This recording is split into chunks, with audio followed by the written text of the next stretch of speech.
Welcome to Behind the Biz, conversations with artists and entertainment. I'm your host, Meghann Mason. Please subscribe here on YouTube and don't forget to follow us on Instagram. Now, on to the show.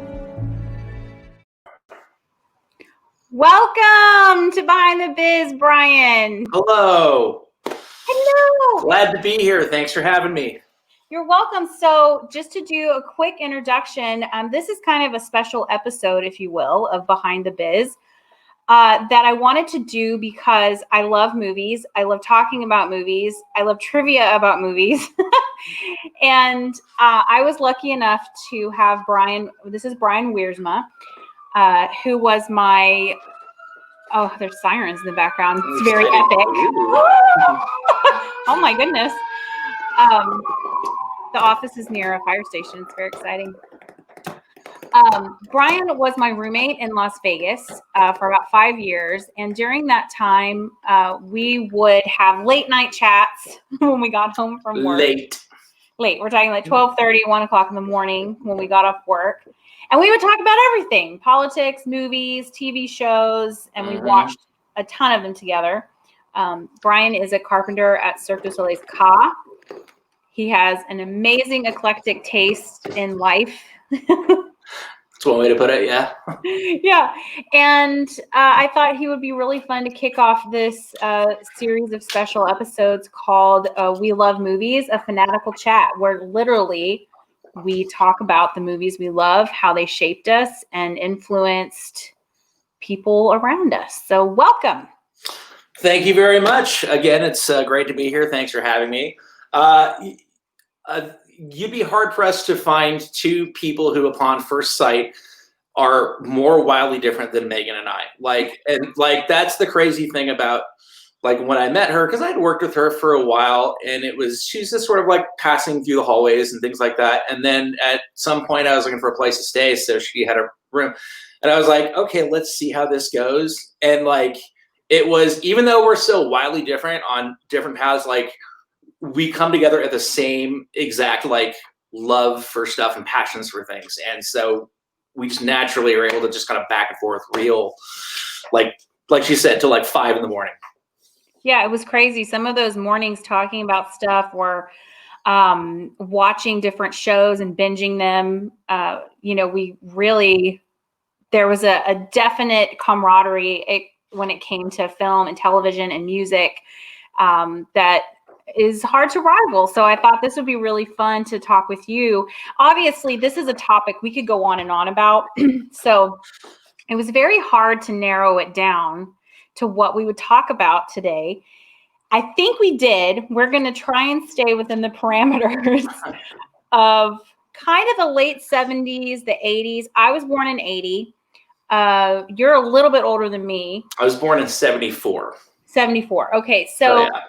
I mean, both of us watch movies from all time periods and genres. So, but I feel like talking about the movies that kind of shaped us in the, mid to late 70s through the 80s and even a little tiny bit into the early 90s would be really fun because there are some amazing films. Amazing. Oh, it was so fun working on the list, doing this. There's a lot on that list. There's a lot on that list. And when I first started kind of going through, I was like, okay, so what are the movies that shaped me?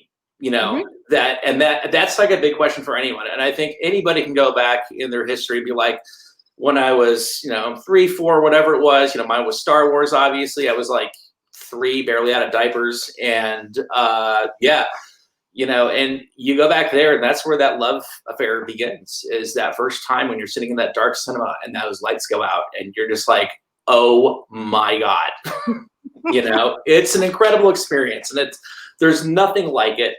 Streaming can't come close, anything like that. And, and there is something to be said for the act of going to a movie theater and sitting down with the purpose of, I'm going to watch this thing. I paid money to watch this thing. It's not, I can't switch to something else. And it's a very all-encompassing feeling. And I think you share that as well. When you talk about movies, you talk about how just it envelops you, and a good movie can really there's an escapism to it. You know, it's very true. There's a very big element of escapism, and we all have a lot to escape from, you know, our daily lives, whatnot. But you know, it affects everyone in very different ways, and you know, it's very easy to be passionate about. Yeah, the impressions that they leave. You know, I talk about magic a lot, the magic of film, the magic of theater, the magic of music and dance. And I think that the magic of going to a movie theater and the smells, it's completely all encompassing in every sense. And so you have the smells, you have the seats. You know, I like this movie theater because they have these seats and they have that pickle, which is a thing that is very big here in Texas, is the movie pickles. But I digress. We'll talk about that on another podcast. So going back to when you were younger and Star Wars came out, I mean, obviously I watched it because I have a twin brother and his whole bedroom was Star Wars. So I watched it on the periphery, but I was paying more attention than I thought I was, because when they came out later and they had digitally enhanced some of the original ones, I was like, that was not in that movie. Yeah, I don't remember that weird droid. But what is it? Because I've watched you watch trailers from the new Star Wars movies, and tears were involved. Please tell me you have a clip of that. I do. No, not for today, but I do. I'll share it on the Instagram page. What is it about Star Wars that moves you so much? There's a couple of things. Obviously, it was like like I said, it was my first movie experience. I was 78, so yeah, I'm like 3, 4. I'm like really little, and I remember getting dragged to like the, you know, shitty movie theater in Torrance to go see it at Old Town Mall. If anybody from South Bay is listening, and I just like, it was an experience. And I remember like that was before the days you could buy stuff online and things like that. And it was before you could, you know, have access to the internet and things like that. So we had to wait in a line. And I remember going there at age 3. We had to wait through, I think, 2 viewings to get in. Oh, and like it was, and I mean, I just remember it was just this massive line of just out of control kids and like a puppet show. Like it was crazy. But I do remember going in there and that first time, because I'd seen TV before that point, you know, and just going in there, and then that was back when they still did the curtain thing where they opened the curtain. Oh yeah. And like we were crammed all the way up in the front, and it was like me and my mom, my sister, and just from that opening shot, it was my mom. She was like, I knew your world changed when I saw the look on your face, that like as soon as that shit comes over, and it just excited me. It was something I'd never seen before. Music. We could do a whole other episode on the music. Yes, John Williams is one of my all-time faves. But the other thing that I really enjoyed about Star Wars, which for me sets aside science fiction from good science fiction from bad science fiction, is the fact that as you're watching it, it wasn't this clean line Kubrick-y sort of space, like really space looking, like everything was a piece of junk.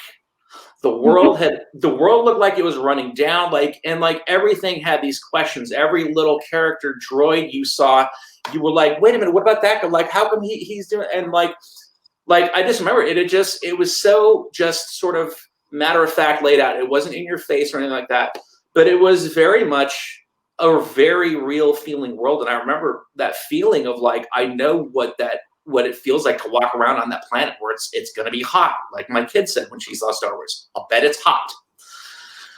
So, and the dirt, I remember so viscerally the sand. Everything's dirty. Yeah. I remember that as a kid watching it and just being like, they have sand everywhere. Like it's everywhere. And I just have a mental picture of Luke walking across the sand, and it's like this little snippet of a scene, but it's one that's emblazoned in my memory, probably because he was hot, and I don't like being hot. No, that's very true. And it's just one of those movies that I feel it's full of very iconic visual moments, dialogue, things like that. But you can go almost anywhere on the planet and you can, you know, talk Star Wars with most people. Yeah. But there's just all these very iconic shots that a lot of them they stole from Casablanca and things like that, which I didn't find out till later. But Yeah. you know, and it holds true that it's like it was good then, it's good now, it'll be good if you do it right, you know, in the future. And I think part of what shows is that when you watch that, it's you really feel like the director George Lucas believed in his vision. He didn't care what anybody else had to say. You know, he had a hell of a time making that movie. Yeah. Nobody wanted to back him. Nobody wanted to, you know, give him funding, and the crew was like, "Who is this guy?" So, yeah, because he hadn't done anything really big up until then. Not really. I mean, no, he did American Graffiti was the first one he did. Right, but to go, and what I mean by that is to have like you have this one successful thing, and to present Star Wars as your next project. And be like, and I need all of this money. And I need all of this money, and we don't know how we're going to do this. And that was the other thing. It was they were making stuff up on the fly. Yeah, and it's so iconic how, like you said, I mean, there's so many scenes in it that mean something to people. Like so many guys had like these sexual awakenings with Princess Leia and being a slave, and you know, yeah. I remember being like, oh my gosh, Han Solo's so handsome. As like a little 5-year-old, I don't know what that means, but I just remember thinking like, he's so handsome. And gosh, I hope he wins and that octopus thing doesn't eat them. And some of it was very terrifying. Oh yeah. Oh yeah. Oh yeah. Because suspense like that had not really been done. And that's that's the quaint thing, like the kind of like what I consider quaint about the movie is it's totally told from a serial, like a 1950s serial point of view. Every 15, 20 minutes, you're in another like, oh my God, are they going to get out of this situation? Yeah, yeah. You know, oh, they made it through. And to this day, I can watch the original Star Wars right up until the end. I don't think they're going to blow up the Death Star. That's how good it is. For whatever reason, I'm never convinced, like, no, he's not going to make it this time. Like there's another cut that they filmed that I know is on here, you know, somewhere. And it's those moments that you can watch again and again and again that keep coming back to you with that same visceral, like, you know, Spielberg, same thing. You know, he has a lot of those movies. Raiders of the Lost Ark was, you know, a big one like that. You know, it's really interesting looking at George Lucas as a writer because, you know, him and Spielberg were, you know, lifelong friends, and him writing the Indiana Jones movies and then Spielberg directing them, that relationship is so crazy. But also the Ewok movies. We have to talk about the Ewoks for a second because they're my Ewoks, man. Well, I had a Wicket piggy bank. I was like all about Wicket. I thought he was the cutest. I wanted him as my friend. I wanted him as my pet. I think the movies did not get enough love. But he wrote that one too. And I was just like, I think that the talent that George Lucas has for writing and keeping the story rolling, like with Indiana Jones and all of those movies, just bam, bam, bam. It's just, like you said, it's so situational. And his relationship with Spielberg was iconic when you look at their body of work together. Oh, yeah, absolutely. What's your favorite Indiana Jones? Of the three that were made? Of the three. We're going to go with the original three. We're going to go with the original three. I'm going to have to give it to the first one, Raiders of the Lost Ark. Just because, again, that is another iconic moment in my childhood, and I'll tell you that quick story in a minute here. I think they're all good. I'm with you on your pick on what your favorite movie is. That's actually my second favorite. I love Last Crusade for Sean Connery and everything. I thought it was a brilliant movie. Definitely, I would say the best made one, but the first one is still my favorite. Yeah, I think because I didn't see the Raiders of the Lost Ark first, for whatever reason, I don't know why as a kid. I think my dad might disagree, but I don't remember seeing that one first. I remember seeing Temple of Doom, and that is the one I've seen the most. And I love Kate Capshaw. Oh my God. Like, yes. She is. Yeah, she is. Of the girls, I think she is my favorite because she is the complete opposite of Indy. And it's like, how the hell is this going to work? And then you see it and it's like, brilliant. It does it. And Oh. it works because it doesn't. And that's the best part about that. Oh yeah, it's great. And it's a very provocative statement to be like, she's my favorite, because people either love her or hate her. Like, it's not she was fine. Like, people are very upset about her, but I loved her. I can quote all of her lines on the elephant, putting perfume on him, and he would be dead if I was involved in getting him out of the bug tunnel. Oh, yeah. No, absolutely not. See you later. Bye. Yeah. So sad. I'm going to have to write an obituary for Indiana Jones, because there is zero ways that those bugs would be on me or in my hair. And let's take a minute and talk about that scene in particular, because I distinctly remember, and like, the Raiders, the Indiana Jones series, always have creepy crawlies, always, in some form or another. And I remember the spiders from the first one and the snakes and everything like that. And when they got to the bugs and we were watching it, I remember I saw it with my dad, and we were sitting on the big screen, and the sound of the bugs around you. And I remember that was probably one of the first times in the movie I felt like, I'm not okay with this at all. And I thought I would be. I was like, God, I'm a boy. I got bugs. It's totally cool. And I was like, oh my God, there's so many of them. And they're so big. And those are all real, is the crazy thing. Like, they made her do that.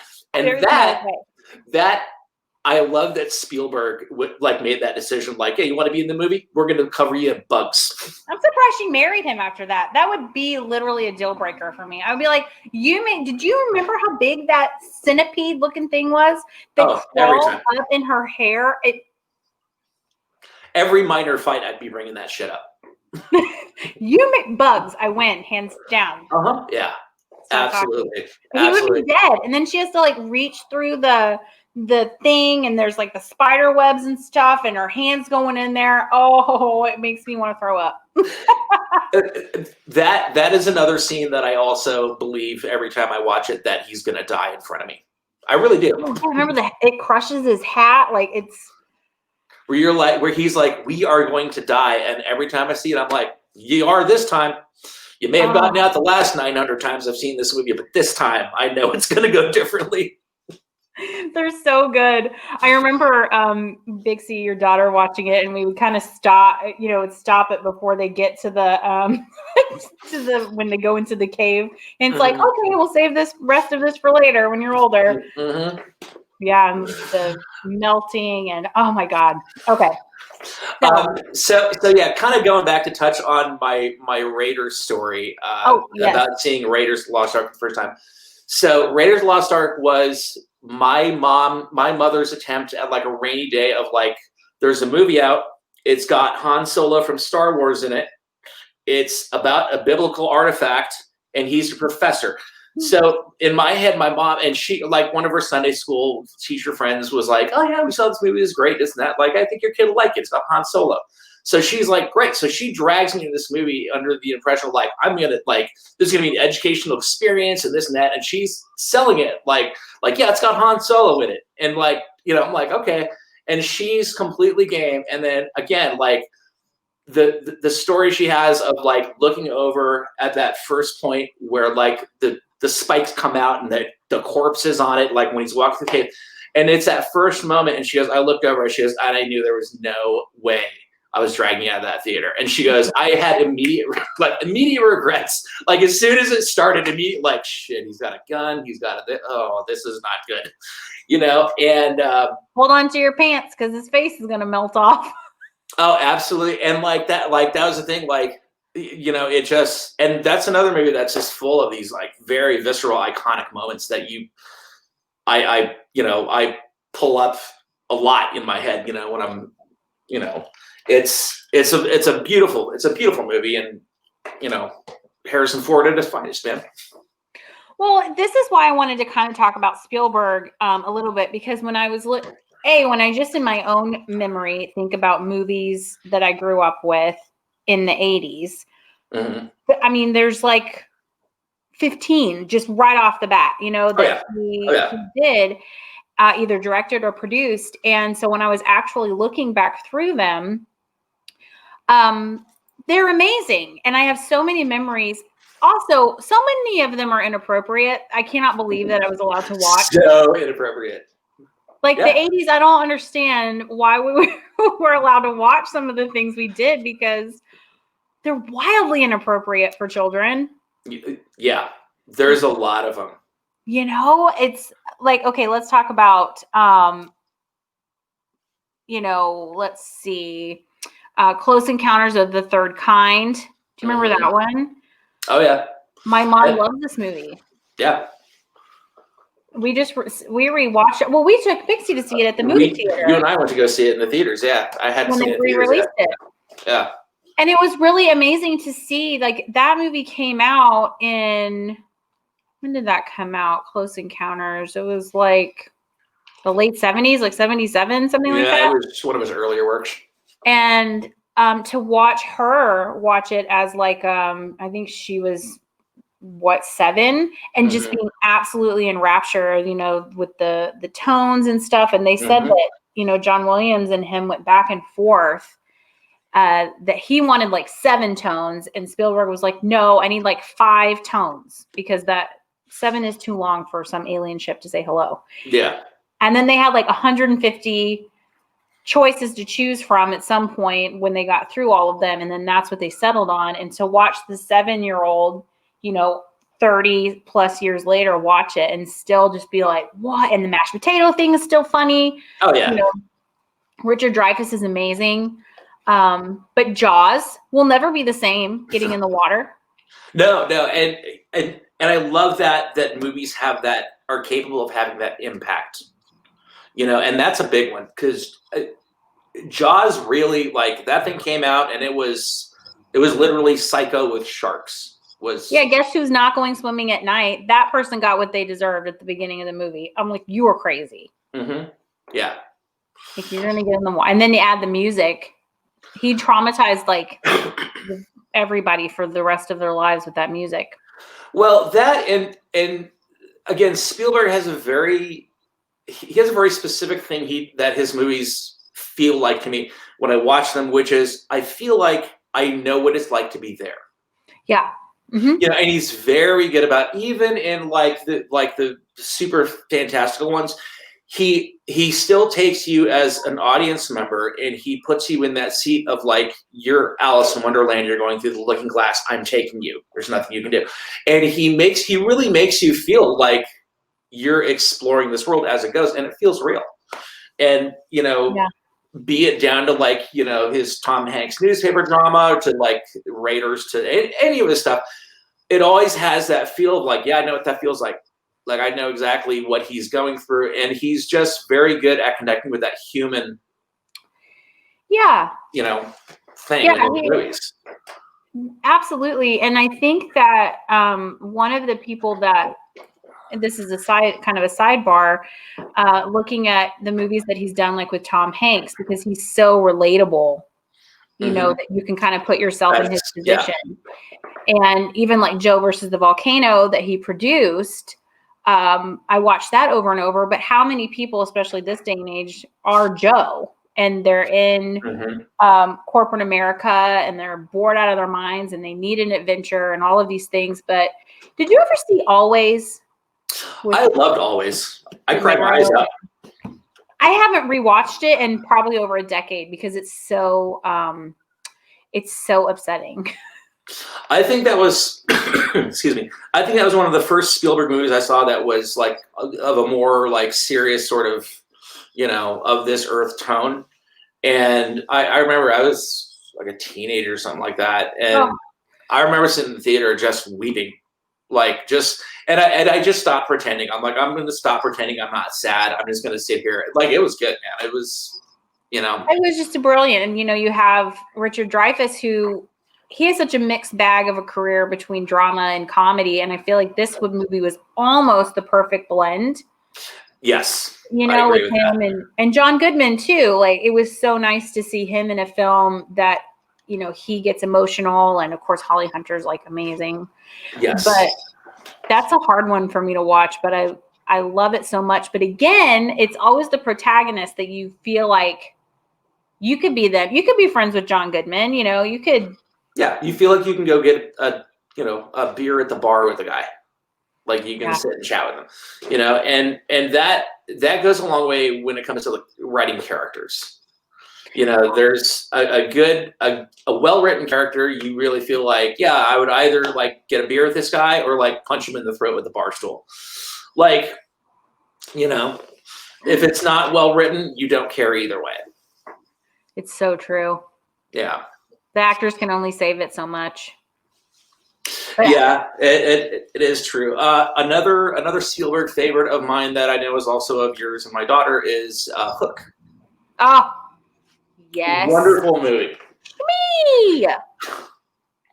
And I liked his take on the pirates and Peter Pan, and like he gave it enough of a twist and enough of that whimsy.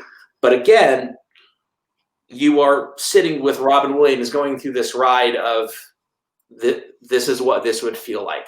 And he made it really believable to however the hell he did that with all the stuff going on. But it felt real. It did, and I still to this day quote that movie. Whenever the little heavier set black kid, it's the little black kid when he's smushing his face and he says, "Oh, there you are, Peter." And I say it all the time when I realize something. And I think that's also telling of your age when people don't know what you're quoting. It's very true. It's very true. Like, first of all, you need to see this movie because it's amazing. But it's also a little bit dark, Hook, at times. Yeah. And I like that he kept that tie between the fantastical Peter Pan world and the real world that he's from, quote unquote. But like that line you said, where he's squishing his face, and he goes, "There you are, Peter." I still just thinking about it, I still kind of chokes me up a little bit because it's like, and it's this kid, he sees it, and it's really beautifully done, man. Oh, Hook is so great. Later on in the early 90s, Schindler's List was a huge game changer for me. Schindler's List, yeah. Because it came out in 93, and so I was 12 or 13 at that time. And that was kind of when I started to really get interested in World War II. Mm-hmm. That then has since become an obsession. And watching Schindler's List, I remember being like, "Oh my God, who is the bad guy? Ralph Fiennes, like he's so beautiful." So that began a lifelong love of him. But dreamy. That movie was so unbelievable, and the soundtrack, which the violinist is Itzhak Perlman, it still breaks my heart to this day, and it's such a personal project for Spielberg that. Do you watch ice skating? Do we ever talk about ice skating? A little bit here and there. I think we've talked about it, but yeah. So that year, Katharina Witt, who is a German ice skater champion, she chose to do a piece to the music, and she wore the red dress, the only piece of color. Right. And I went back and rewatched that piece. Mess. Yeah. Mess. Falling apart. Yeah, no, it's true, man. Yeah, that movie in itself, I think above everything else, that's the one he's going to go down for as like brilliant filmmaking, across the board. It's not flashy, it's dirty, and the whole movie you feel really downtrodden, and that's on purpose. Yeah, you really, really feel it, and I grew up with the European background of my family growing up during the war. So I've heard stories like this before. And it was just the way that he captured it was like, oh my God, like this is, this and is, in black and white. Which at first going in, I was like, this is going to be weird. But then after like 5 minutes, your brain immediately fills in color or whatever it does. And then until you get to that body on the conveyor belt in the dress, and I remember that moment. Like that was another moment that I'm like, I'm just going to start openly weeping here, everybody. So I know. Yeah, that's what I mean. Like Spielberg, there's so many directors that I love, and a lot of them are lesser known, or they're kind of medium known. Maybe they're more art house type directors, or they do more whimsical things. But he's such a staple, I feel like. And growing up, you know, in with you, like the 70s and then in the 80s, the list is just so insane. The Goonies and Empire of the Sun and E.T. Mm-hmm. They're just, and it's all over the map, which I love. Yeah. I mean, But- E.T., that plastic bubble scene was so terrifying. And I think it was so amazing that he shot it from the kids' point of view of how terrifying all of this would be. Yeah. And magical. Yeah, no, it's he's not afraid to tackle new topics, which I really appreciate. And I know we're going to talk about this later, but he is the director of one of my favorite all-time cinematic experiences in my ever-loving life. Which one? Jurassic Park. Oh, yes. I think we could definitely talk about Jurassic Park. When did you see it the first? Like, what were you on a date? What was happening? Kind of quick and dirty of it is I was in high school. Me and my friend Will, one of my BFFs at the time, we were hanging out. We knew of the movie. We had heard about it. We knew there was a book, but again, it was before the days of internet. So we saw, I think we saw like a couple days into opening weekend, knowing nothing. We were kind of obsessed with it because we're both monster movie monster fans. So, and up until that point, the last movie we had that we can compare it to anything close was the movie Baby, which was stop motion, but that was the last dinosaur movie. With the Brontosaurus? With the Brontosaurus, do you remember? Nobody ever knows that movie. No, and that was kind of the last like that's how they do dinosaurs. And we knew going in it was going to be, they're like, he has a thing he's doing with this one, just it's really cool. And we had seen pictures of the T-Rex and we had a poster of it, the whole 9 yards. And so we went in there. Compared to Baby, it's like, well, because we had nothing there, we hadn't seen that until then. And I remember going in with him and we were kind of like, this is gonna be cheesy with the dinosaurs. And we went in and just that opening shot with the Universal logo, and all you hear are the insects and crickets and birds and everything chirping. At that point, I immediately knew I may not enjoy this movie because I'm already kind of terrified, because they hadn't done that either before. It'd always been the music, and it was just this thundering quiet of this, and you're like, oh my God. And again, he's taking you and just shoving you into the middle of this. Hey, we're going to unload a velociraptor. What the hell is that? You're about to find out. Right? What is a velociraptor? And then it's, do they feed him a cow in the beginning? Is that what they put in there? Yes. They hoist in cattle, which I love that scene because it was a really good example of foreshadowing of that shit's going to happen later. And it might be you. It might be you. It might be the cow. It might be you. And that movie has really stood up. It's been on a lot since we've been home with COVID. And so I've rewatched it now just this year, probably 5 times. Mm-hmm. And it still stands up.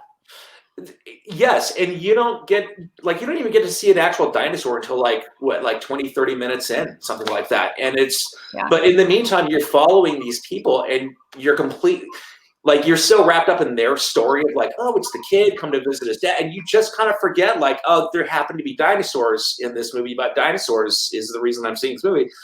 And then when they finally get to that T-Rex scene, and it's been 45 minutes of build, and you see that thing for the first time, I remember my stomach literally dropping in my gut and thinking he has an actual T-Rex that he put on set somehow.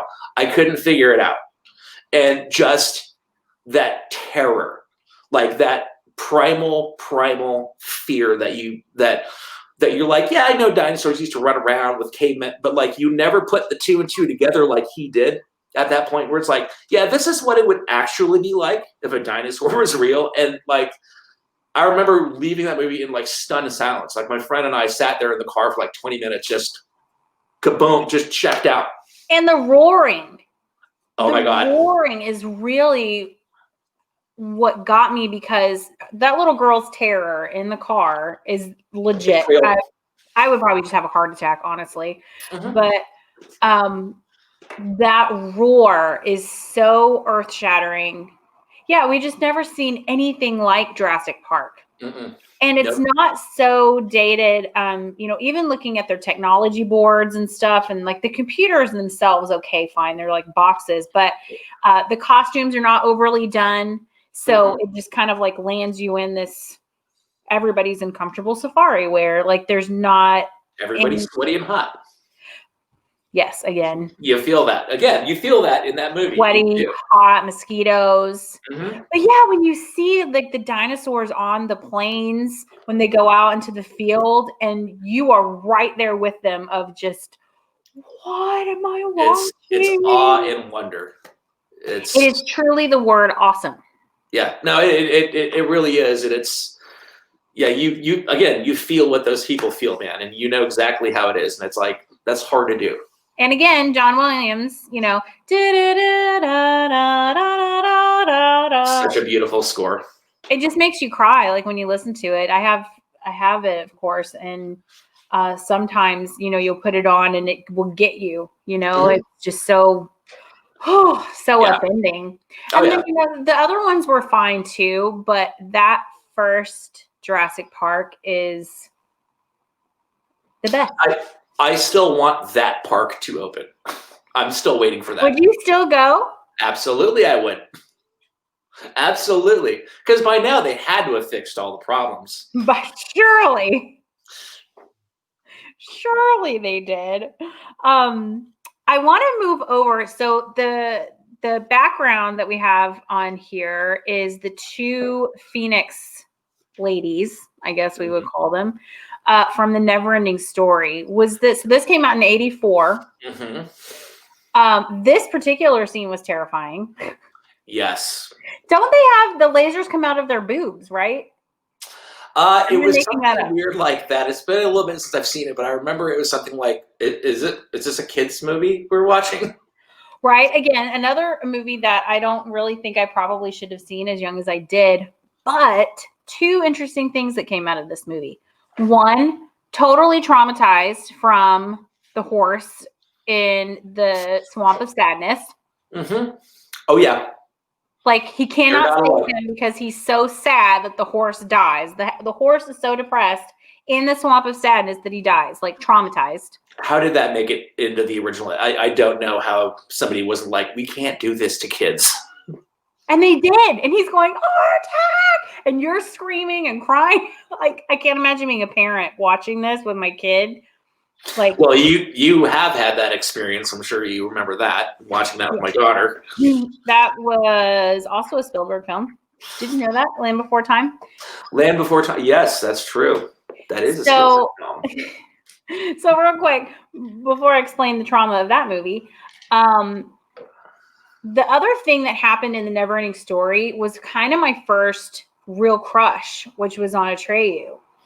And he was so handsome, and I just remember loving him. And then the princess at the end, I emulated her endlessly. I would go in my mom's jewelry box and steal necklaces and like put them on my head. So I would wear like a little crown and I'd be like, Bastion, say my name, like over and over again. I used to do the same thing. Yeah, I know you did. Stole your mom. I know her pearls. But yeah, I was babysitting. Or no, it wasn't. You were outside. You were outside, and I was inside watching Land Before Time, which I found very upsetting as a little kid. But it's so good. Mm-hmm. And so I was like, "Oh, well, let Bix watch this, your daughter." And so we're watching it. We're going along, and she'd seen like The Lion King and all of these other films. Where people die, like usually it's mom, right? Yeah. Oh yeah. But The Lion King, the dad. Oh no, usually it's the dad, and the one she had seen because she'd seen The Lion King and Mufasa dies, and and so when the mom dies in Land Before Time, she was so upset. And I said, it's okay. Just wait, and she's going to come back. And she comes back as a ghost and she, saves them from the Tyrannosaurus Rex. And she was like, is she coming back for real? And I was like, well, no, she's a ghost dinosaur now. So she's helping them along like Mufasa does. Mm-hmm. Remember him? Okay. Like she wasn't real sure about what I was telling her. She thought I was lying.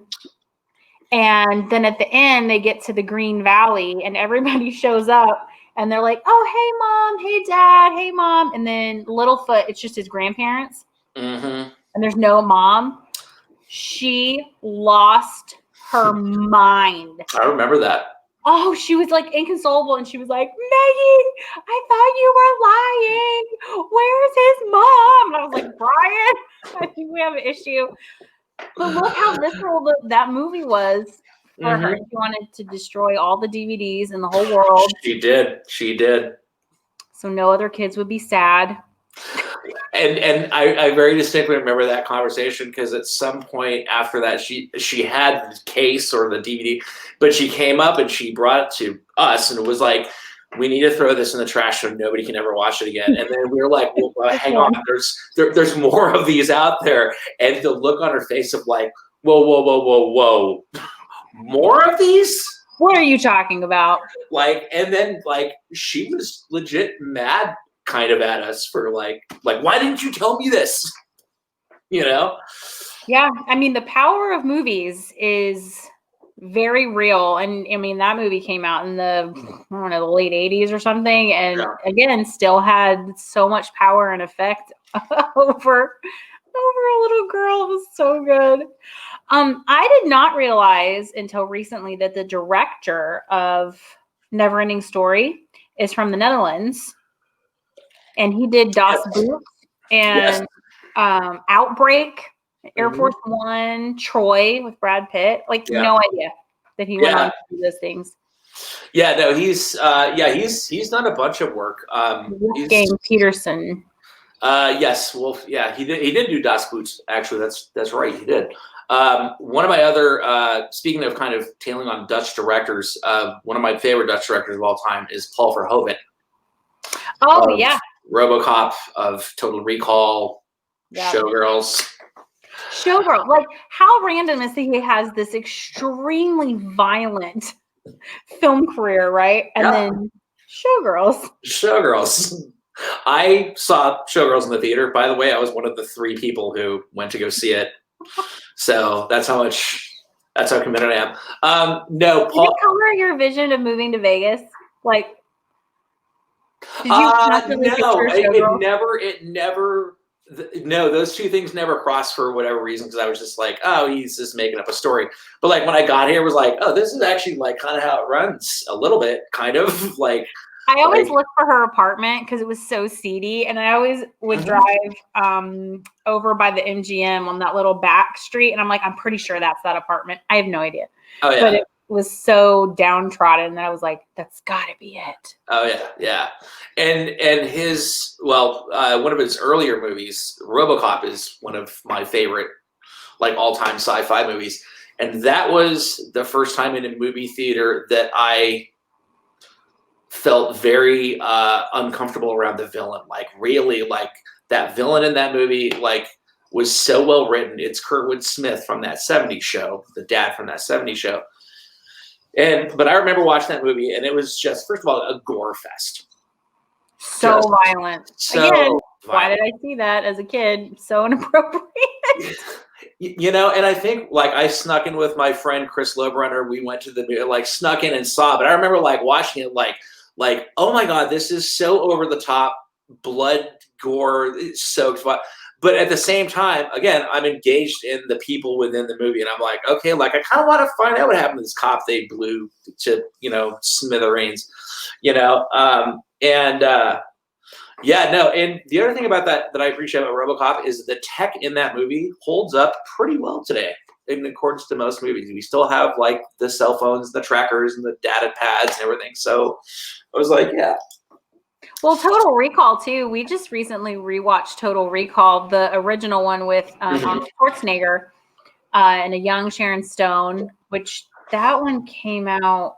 Was it the late 80s or like 90 or something like that? That was like late. I was like 89, 90, something like that. Yeah, and it's still, I mean, pretty much holds up, except when they go outside of the ship, and they start to melt. That you can tell those effects are still pretty good, but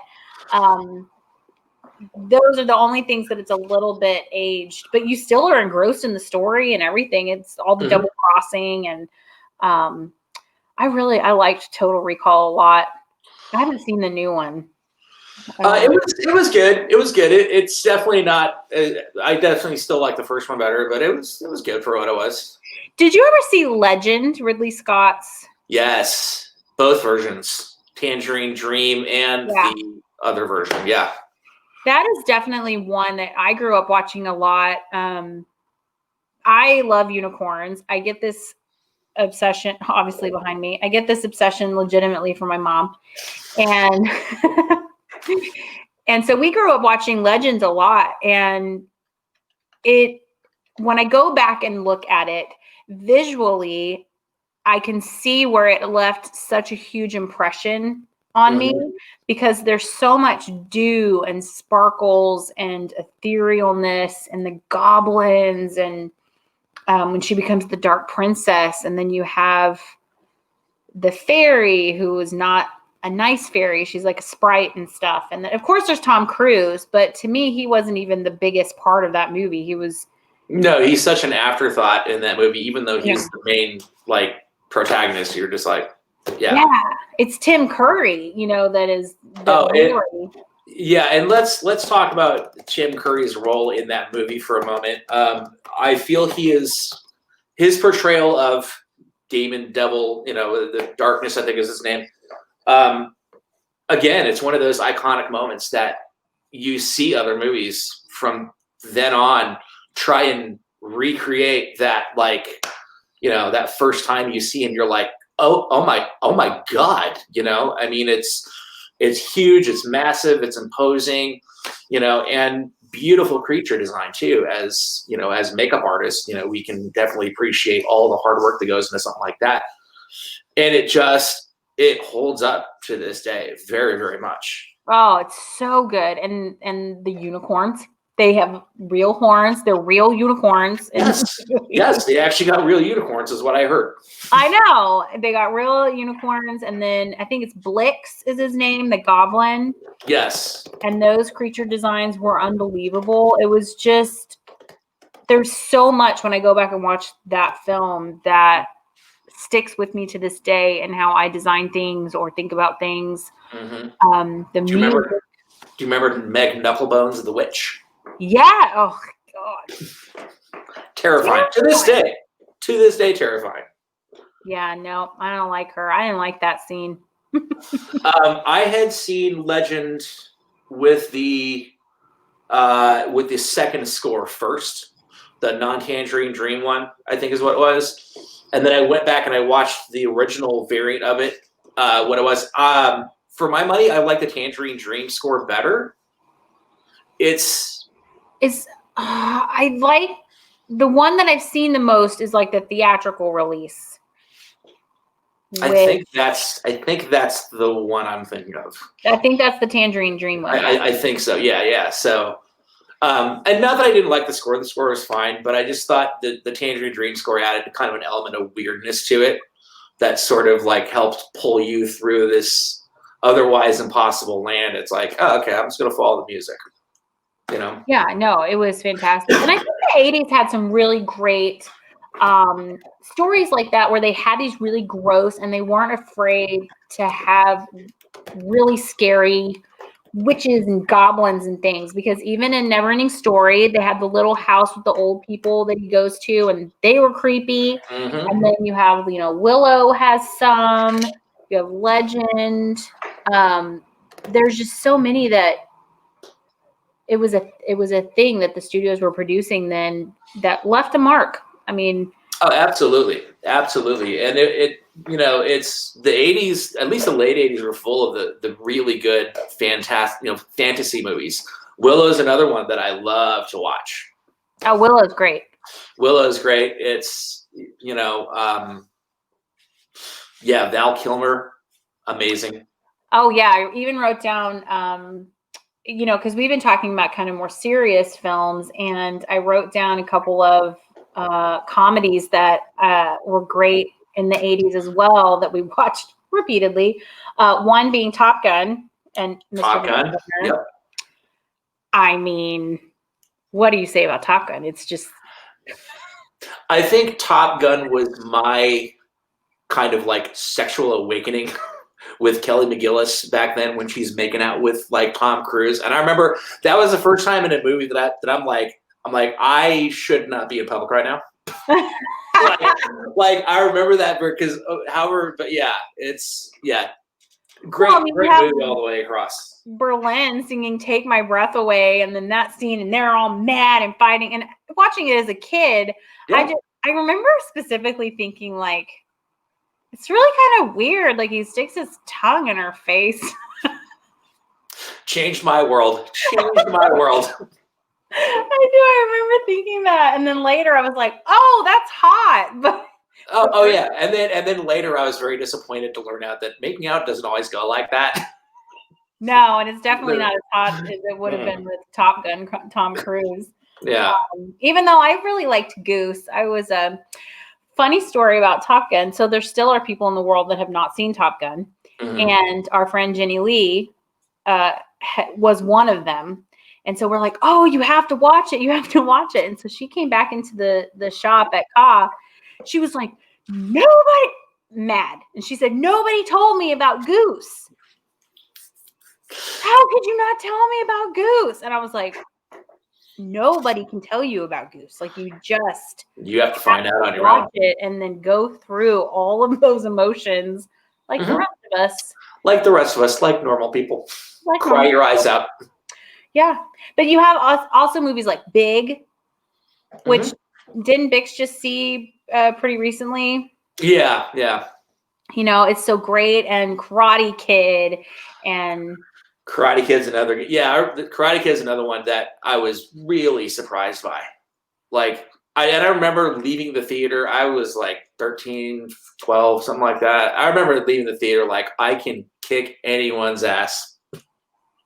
All you have to do is a crane kick. All I got to do that. That's all I got to do. So we just rewatched Karate Kid just this last week. It was on TV. Yeah. And the end scene, and maybe you need to go back and rewatch this so you can, or somebody that knows karate. But I feel like, you know, he did the crane kick and then everybody lost their minds and like ran onto the mat. And I'm looking at it from a sporting standpoint where I'm like, the referee didn't call anything. Like, no, I know. Why is everybody? I'm pretty sure we're not allowed to be doing this, guys. Pretty sure we're not allowed to be here. Are you supposed to be on the mat yet? Did the referee say anything? And just stepping over the guy, he just took the hell out. Yeah, just hit his nose, and Mr. Miyagi's great. Oh, so good. I still think to this day, if I met the guy who played Johnny, I would not be able to not punch him in the face because I hated him so much when I saw that movie. I know, right? And he was so handsome, but you hated him because he was a jerk. And that's a thing that you and I have discussed where it's people who have played roles in movies or television that have played villains that are so despicable that you're like, I can never meet you in real life because I'm going to hate you. Rob Roy, the villain in Rob Roy. Tim Roth. Yeah, absolutely. Oh, Tim Roth. And then what's his name in Pretty Woman? Oh, George Alexander Jason Alexander from Seinfeld. Hate him. Oh my God. Yeah. I'm like, you're not funny. You tried to hurt Julia Roberts. I still don't think I could see the kid from Game of Thrones who played Joffrey without just slamming him to the ground. Probably get my ass beat by security, but I'm not going to do it. But I'm just like that says something. Like that says you did your job as an actor for me to just hate you that much, you know? Yeah. And it's, you know, villains, they're a lot of fun. The well-written ones are the ones you carry with you for your lifetime where it's like, oh man, you just go over the thing that, you know, the guy from, Alan Rickman from Die Hard, Alan Rickman is Snape. Same thing. You carry that, like, I can't meet you and not have that association. But then he's also the villain in Robin Hood, Prince of Thieves, which is one of my favorite all-time films. And he's like the most lovable villain in that one, he's so amazing, and they gave him so many wonderful lines. And I'm gonna cut your heart out with a spoon, and no more Christmas. And what I would not give to have Alan Rickman's talents back. And yeah, he was do. Yeah, he was. It was a rough one to lose with him because again, he's done a bunch of stuff. I can't even think off the top of my head, but Galaxy Quest, one of the funniest things I've seen in the sci-fi realm for a long time, where he's the alien with the headpiece falling off. And I love that when you have actors that are I can play this really epically role in one direction or the other, and then I'm gonna turn around, I'm gonna do something completely goofy, and you're gonna love it. Yeah. Not all actors can make that switch. Yeah, he's amazing. And, he's in Love Actually, which is one of the best movies ever. And he has that whole scene with Mr. Bean that he plays the straight guy in that scene because Mr. Bean is so ridiculous trying to wrap the present and do the stuff. And Alan Rickman's timing is so impeccable with him.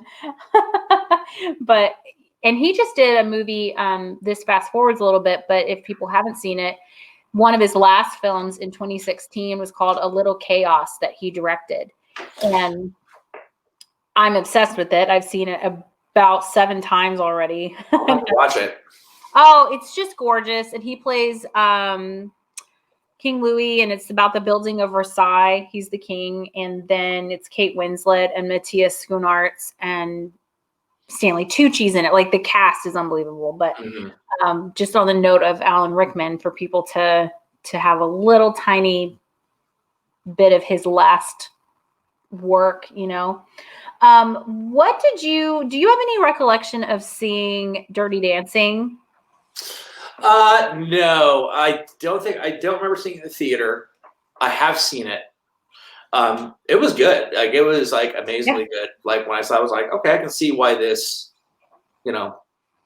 stood the test of time like it did. Another movie with iconic lines, iconic imagery. Nobody puts baby in a corner. I had a Johnny Castle poster. I had a Patrick Swayze Johnny Castle poster in my room. Nice. I think I had a Point Break poster in my room. Another great. We were just talking about Point Break the other day because League of Their Own was on, and Lori Petty is in League of Their Own as Kit. And she was so badass and amazing in Point Break as the girlfriend that went between Keanu Reeves and Patrick Swayze. How fantastic is that movie? I love it. It's visceral. It's dirty. It's aggressive, and it doesn't make any. It doesn't try and make itself pretty, which I like. It doesn't try and glamorize things to the point where they're acceptable for the movie. That's a great movie. And being a surfer, of course, that whole aspect of it, just watching those scenes on the big screen, you're just oh man, again, you feel like that guy's going to die and they're going to film it and I have to watch it. They're going to film it. You were a little bit older than me when Heathers came out. Did Heathers leave an impression on you? I know Christian Slater was such a dark film. And Heathers is incredibly dark. Right? It's so dark. And so I was 8 when it came out. And I don't think I saw it right when it came out. I think I was more 10 or so. Again, still too young to see it. Oh, yeah. But it came out in 88. And I just wonder, as a older kid, watching it, if you remember being oh my God. I remember because I saw it late. I think actually Renee reintroduced me to it. We sat and watched it a while back, and I remember even now watching it, and I'm you could never make this movie today. No, you absolutely not. Especially not in this climate and everything like that. And it's interesting because I find myself when I was watching it, I literally had to rewire my brain to put myself in the back then when it wasn't, school shootings and kids and the suicides and all this other stuff, and it's an amazingly dark movie, amazingly dark. That's an interesting train of thought, though, because I think that there's a lot of movies that were made in the 80s, specifically 16 Candles, Pretty in Pink. There's quite a few of them that while they focus on like the marginalized kids, there's still Porky's, there's still language and stuff in there that would not be acceptable today. Oh God, no. But those movies are so iconic for what they do and how they portray the kids in high school and the cars and the Nerds. Remember the movie Nerds? Like you can never do that movie now. Never. Right. So much sexual harassment. Like there's like and that's always interesting to me is going through and rewatching movies you remember through the lens of where we are today. And like part of me, like going into these movies, part of me wants to be like, no, people just being like hypersensitive and stuff like that. And then I watch them, I'm like, nah, this shouldn't have made it back then. Like, and the 80s were kind of like this lawlessness of like Wild West as far as like how violent, how much nudity can we put in there, And we don't really do that anymore, I mean, we do, but not to the scale that we do. They're not major film releases, things like that, But a lot of the 80s movies are like that. I wonder too, back during World War II, they had the War Production Board in Hollywood. And so that is what went through mainly to make sure that everything shown America in a positive light. So that was the censorship that was in place then. And so I feel like after World War II, and I'll have to do some more research on this, but that started to loosen up. And because they had so many restrictions for so long, I feel like when those new filmmakers came along, those restrictions weren't there as much. And so they felt like they could kind of continue to push that envelope until the 90s and in the late 80s. And you had, Reaganism and all that kind of stuff. And they tried to start reining it in again. But yeah, there was this period in the 80s, the 70s and 80s that, man, you could get away with a lot. Yeah. I'll have to look into that. I wonder if my hunch is correct on that, and if anybody's watching and has insight, let me know. Yeah, no, it's and the director who kind of, for me at least, shifted, because I remember seeing that trend where it's like, okay, like we're kind of in like the 90s now, we're sort of cleaning up our act, trying to be a little more responsible with our portrayal of stuff. And, all these kind of studios, directors coming on board and sort of cleaning up their act. And then came Quentin Tarantino. Yeah. And I realize he's a little later on down the line. He's more 90s, but I still remember like watching Reservoir Dogs for the first time. And again, going into it, like I can deal with blood and gore and violence. I've seen all these movies. And I remember watching that movie and like we had, like, it wasn't even the credits yet. It was just the diner scene where they're just sitting around chit chatting. And I remember feeling like I was in a situation I had no business being. I didn't want to know more about these people because I'm like, the things they tell me and the undertones in which they're saying it are terrifying. I don't want to know what those undertones means. And like, I remember several times during the movie thinking like, I'm going to be okay with getting up and walking out because I'm really uncomfortable. I'm really uncomfortable. And like it stayed with me for a number of weeks. And just, again, Tim Roth, another great role for him. And we got a bunch of really good actors out of it. We got Buscemi, Madsen, but it was just interesting because yes, you had this period of like sort of, cleaning up your act. And then like along comes like Tarantino and is like, no, like I'm going to do this. I'm going to make you uncomfortable. I'm going to put you in situations that you do not want to be in. Yeah. And that was kind of a shift from there. And then like from there, kind of a bunch of, directors try to imitate that, some with degrees of success, but I think it would be really interesting for us to delve into on the next segment into kind of Tarantino, the mid to late 90s. You have True Romance, you have California, you have I love California. Right? True Romance with Gary Brad Pitt is Oldman. terrifying in that. Another great Brad Pitt movie, True Romance. Yeah.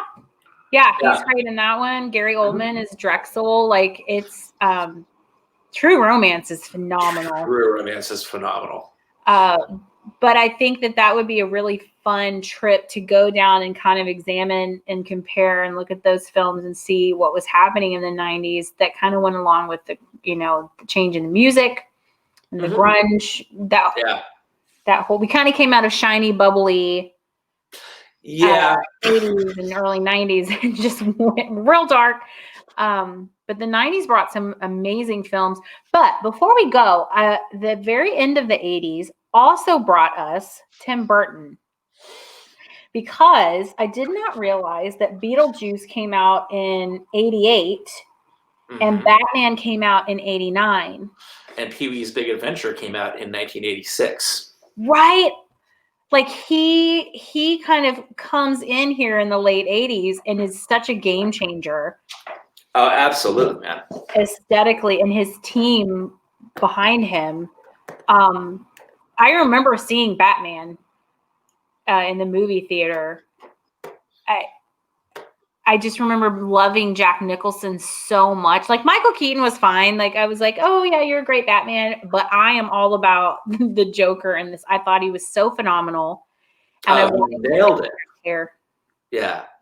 Yeah, absolutely. Tim Burton's another one we could do a whole entire show on.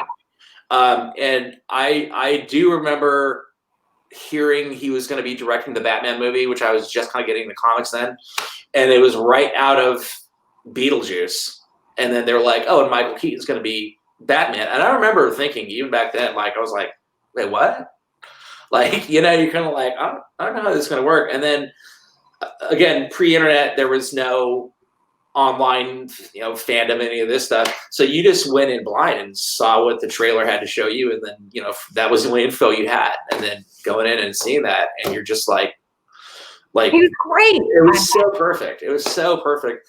And I love the Joker as a character, but I like that Jack Nicholson was the first one to really take it from like the wacky party clown to like the uncle who has a gun and is a little bit off. There's something wrong with him. Wrong with them, Yeah. Where I remember there was the scene, and he's sitting in his apartment or something, and he's cutting out all the pictures. Mm-hmm. And there's all the pictures. Like a normal person, yeah. Yeah, like you do. He's just scrapbooking. He's early scrapbooking. But I remember that scene being so uncomfortable because she came in from shopping and she's like, oh, da, da, da. Her voice is all like, oh, what are you doing? And I just remember being like, you should go. You shouldn't be here. I shouldn't be here as an audience member. You definitely are in the movie and should not be here. Yeah. He's having a moment. Like, this is not okay. And as a kid, not really realizing what all of that meant, it is those first alarm bells that you're kind of like, you need to go. Something's very wrong here. But the aesthetic of Batman was so fun. I remember lots of like purple and checkers and lime green and it was just massive. The world felt massive. Yeah. Like, it felt massive, but at the same time, it felt like oppressive, where it just, all the buildings are covered in grime and dark and just sort of looming over you. It like the direction they went with it, like it really, like, it was brilliant. It was really, it was really brilliant. It's one of my favorite, superhero movies, and an early one, very early, 87. So. Yeah, it was very young. There's just so many movies that, and I'm looking at my list in front of me, and I'm pretty much still own the DVD. I am not even kidding. Probably like 90% of these. Mm-hmm. Yeah. I love DVDs, and people make fun of me for keeping them. But you know what? Now that I live kind of out in the sticks where the Wi-Fi signal is not as good. Yeah. I have watched my DVD movies more in this past year than I have in the last decade because we have no internet. Yeah. Here and there. It's just kind of spotty. Mm-hmm. So I'll keep my DVDs, and I keep them in their jewel cases because I like all the artwork. Oh, the artwork's great, and especially in like the glory days of DVDs where you would open it up and then open it up. Here, I'm going to show you my Aliens DVD real quick. I have it right here. Oh yeah, I definitely buy like director's cuts ones. I have one of Legend, or it has like a metal case, or. So this is the Alien DVD I have. Ridley Scott, another great filmmaker. Oh yeah. Look at this thing. Look at this. It's like 900 pages of. Look at this thing. It doesn't even fit on the screen. Like, this is how DVDs used to be made, kids. Like, they would, like, put all this effort, like, and it's beautiful. And that will make me buy a DVD. Yeah, and keep it. Like, I'm not going to take that and put it into a CD case. Yeah. Yeah, no. Right under that, I have another one that we haven't touched on. Oh, yeah, I have Back to the Future written down, again, produced by amazing Steven Spielberg. Yeah, and Zemeckis, who is another one who I love all of his work. I know. Back to the Future, can we just talk about that we already lived through when we should be having hoverboards and we don't? It's like science isn't even trying anymore. Like, come on, get on this. God. And I really wanted that holographic jacket and like the crazy sunglasses. What happened? As far as movie trilogy goes, that is my favorite, and I think the strongest movie trilogy like I've ever seen. Like, it's just consistent start to finish. They're fun, they're entertaining, they're kind of lighthearted. They go to some dark places here and there, but you leave that theater or that viewing just thinking like I just was in that world. You really feel it. And you have a great soundtrack. I mean, you're moving. Amazing soundtrack. It's so good. Yeah. And how can you not love him? I mean, he's adorable. He's totes adorbs in that movie. He's just like little bitty, and you want to put him in your pocket, and he's in love with Elizabeth Shue, and yeah. Yeah, and Christopher Lloyd, another great iconic 80s actor, and another actor who has also portrayed one of the most frightening villains ever on the screen. Yep. In Roger Rabbit. Who Framed Roger Rabbit, and his eyeballs come out of his head. Not okay. Not okay. Like, even now, I'm like, what were we thinking? Like, yeah, that movie was great, and I mean, how many people want to be Jessica Rabbit for Halloween and stuff, and that movie was crazy when it came out because it really truly mixed animation with real life in a way consistently that we hadn't seen before. Like, we've seen it a little bit with like Gene Kelly and Mickey Mouse and things like that, but Mary Poppins was the last movie. Mary Poppins, but not for a whole film like that where he's just involved. Mm-hmm. Oh man, and he just died. Really not terribly long ago. Bob Hoskins. Yeah, he's another great actor who I really like a lot of his stuff. Yeah, Who Framed Roger Rabbit? Man, so many good movies. Oh, hold on, we have a. Oh, Tisha says hi. Love you. Oh, hi, Tisha. Well, I'm going to end today on this note that we will have more because we have so many other movies to kind of just nerd out about. Yeah. If you guys have any suggestions for movies for us to talk about, we have definitely seen them. So let me know. And if not, it's always fun to see new ones. But I think that in the next one, we might dive into the 90s and some Tim Burton and some Tarantino. There's so much stuff there to work with. So much stuff. We'll do the double T's. Yeah. And then coming up, we're going to talk about TV a bit in another episode with Black Mirror and Boardwalk Empire and Game of Thrones. Oh, yeah. I call that the era of this series. And that was like, I think Sopranos kicked that off where it became like this, like, you have to watch this on the night it airs. I can't tell you how many times we stayed up way too late watching Boardwalk Empire and Game of Thrones, traumatized nightly. Yeah, no. Yeah. Black Mirror, traumatized from the first episode. We'll have to do a whole podcast on just cinema that has traumatized us. Yeah, that's for sure. It's a real thing. Pet Cemetery. I'm looking at you. Yeah. Oh yeah, we didn't even talk about horror films. Oh Yeah. Oh yeah. I know. I know. Thank you so much for joining me today, and I look forward to having you. And I might have somebody else come in the mix on one of these as well to join us for our nerding out sessions. Brilliant. Thank you for having me. I had a great time as always. Okay, we'll see you guys next time on Behind the Biz. Bye. Bye. Thank you for joining us today on Behind the Biz, Conversations with Artists in Entertainment. You can also check out this episode on Apple Podcasts, Spotify, and Google Podcasts. See you next time.